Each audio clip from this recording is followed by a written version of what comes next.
Hello and good afternoon.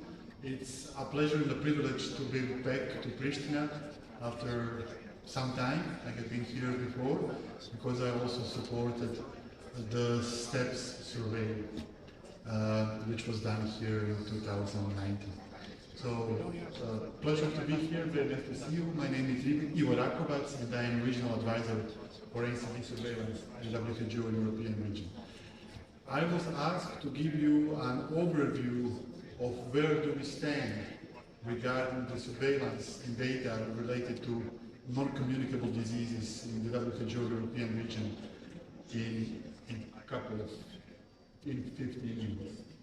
So yeah, I'll start with a kind of European global view on the NCDs and then we'll go down to data from Kosovo. So actually in Europe, in the WTO European region, NCDs are causing 90% of deaths. Okay? Infectious diseases are 5%, injuries are 5%, non-communicable diseases like cardiovascular diseases, cancers are 90% of deaths. It's not only it's 90% of deaths, it's also 85% of disability, 85% of pain, your ability not to function that are caused by things like non-communicable disease. And what you also see in the slide is that this share is increasing. As Europeans live longer lives, NCDs are getting more and more prominent in the disease. Most NCDs are caused by 4 to 5 behavioral risk factors and 4 to 5 metabolic risk factors.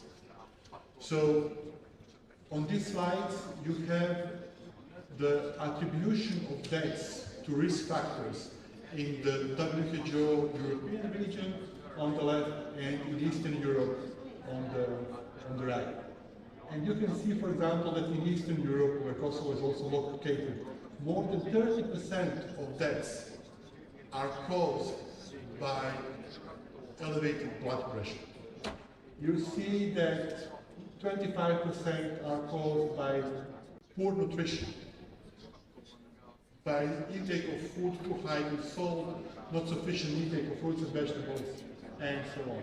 You see that basically tobacco is causing nearly 20% of deaths directly. No benefit, whatever for health, only harmful. Kills 20% of people in Eastern Europe. Okay?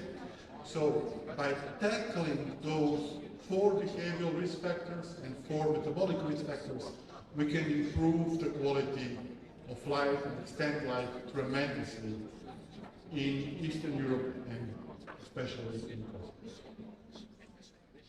There are a couple of important global mandates and targets for non-communicable diseases.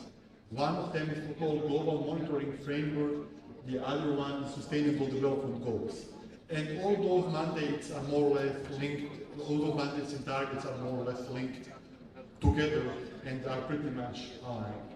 So we have, for example, the SDG goal 3.4, which is the reduction of 1/3 of premature mortality from NCD.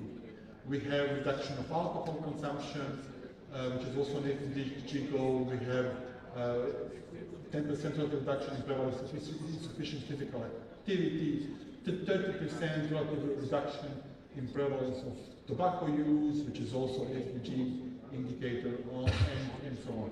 Obesity, high blood pressure, availability of basic technologies and medicines to treat NCDs.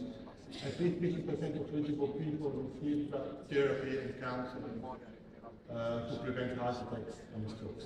So in the next couple of slides, I would like to take you where Europe is standing right now in regard to those targets and what are some of the big messages. First of all, if you look at the premature mortality, you have in red over there on the left European region and in green you have the world. You are seeing that the premature mortality from NCDs is reducing fast. And it's reducing even faster in Europe than the global trend. world trends. But if you look at the right-hand side, you will see here the progress towards the European premature mortality target and the SDG target. And you will see that we are kind of just on track to reach the European target, but we are off track to reach the SDG target, which is more ambitious. The targets are quantified up there. So here we have the premature mortality by country group in the WHO European region. So on the left you have Commonwealth of Independent States, which are mostly the post-Soviet countries, like Russia, Kazakhstan, Belarus, and so on. In the middle you have the new EU member states like Croatia, Bulgaria, Czechia, and so on. And here on the right you have the new 14 countries, which are basically the old EU member states like Germany, Italy, and France. And then in green you have the premature mortality for men, and in blue you have the premature mortality for women, and in red in the middle for both sexes. And just a second, what does this premature mortality actually mean? This is the probability that somebody will die before his or her 70th birthday from just one of the 4 major NCDs: cardiovascular diseases, cancer, diabetes. And you see that in the CIS countries in the beginning of 2000s, basically almost every second man was dying before the age 70, just because of those 4 diseases. Okay? So it's huge. Every second man is dying, and every 4th woman. If you look to the right, where the EU 14 countries are now, you can see that the risk is below 10% for women.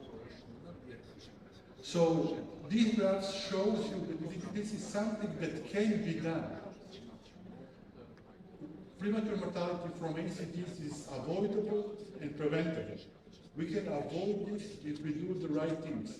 And basically those lines are continuation of each other. And you see in between 50 years of how the NCDs have developed in Europe. We know what needs to be done to reduce the mortality to the very low level on the right. We will speak about that a bit later in the presentation. And you don't need to wait for 50 years for those things to happen. We can influence it now very fast. If you look at the individual diseases, you will see that the differences are mostly in cardiovascular disease mortality. And that cardiovascular disease mortality goes from 25% in CIS countries in the early 2000s to 3% in Western Europe right now. Okay? 3%. This is something that we can influence fast if we do the right things. Cancer is also very important. You look at cancer in green. The rates are reducing, but it's slow. It is very important that we work on cancer. We cannot forget about cancer. But especially if you are more to the left, where I suppose Kosovo is more like an EU13 country or CIS country. Here you have quick gains in cardiovascular mortality. So if we look at the alcohol consumption, Europe has already achieved the target, but this is basically mostly, the target is always the dotted line, okay? So this is the target. If the line, if observed data is below, then we are on track. If observed data is above, then we are not meeting the target. So we have basically the region already achieved the alcohol consumption target, but it is only because the reduction in CIS countries. If you look at European Union countries, the alcohol consumption is actually increasing. So this is why this is very important to look how does it look between different countries. So if you look at tobacco is reducing, but not fast enough in any of the regions to actually achieve the target. So much more needs to be done here. Overweight and obesity, we are failing miserably. there is not a single country in the world that is on track to achieve the halt of the rise of overweight and obesity. And we really need to do quickly, to do something and a lot about it. A blood pressure, we are just on track, but it's very different from region to region.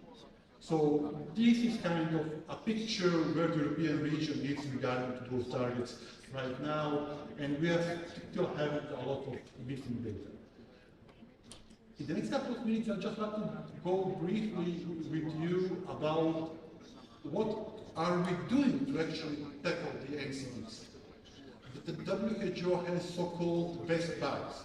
Those are the interventions that are the most cost-effective to prevent and treat NCDs.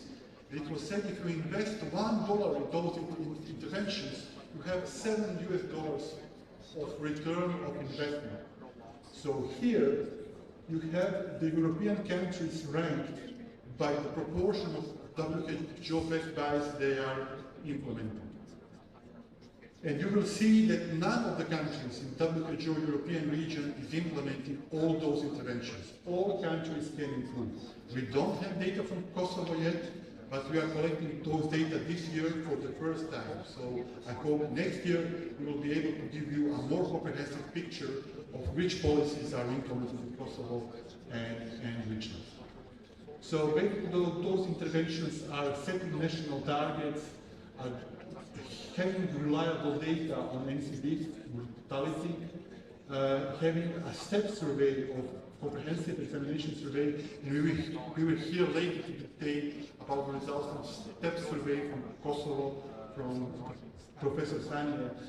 I was very happy to hear that we have a new national NCD strategy going on. So please make good use of that and do also targets for the national NCD strategy. A strategy without targets is not as useful as it can be. The most of the best buys are basically reducing affordability and accessibility of unhealthy commodities. So are we doing enough in reducing tobacco? For example, reducing affordability. Only half of the countries are doing enough in this area, more than that. If you look about tobacco advertisement, there is still quite a bit going on. If you look about smoke-free environments, more can be done. Alcohol is another huge area. So there is not enough regulations of commercial and public availability of alcohol. It is too cheap, far too affordable, it buys any time of day or night. National policies to reduce population salt intake are not always in place in Europe. We are doing way better regarding trans fats because the European Union has regulated trans fats. So they're banned in a large number of countries. If you look at the recommendations for marketing of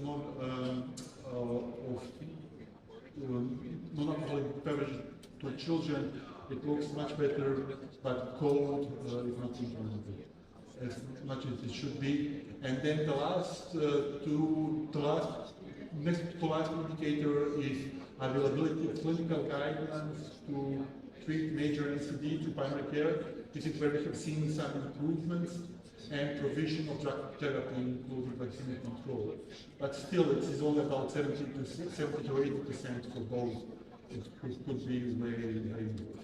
If you are interested in more data situation at European level, I put two of our recent publications here where you can find more detailed information about what's going on in Europe. With this, I'm at the end of my presentation. Thank you very much for your attention. Thank you.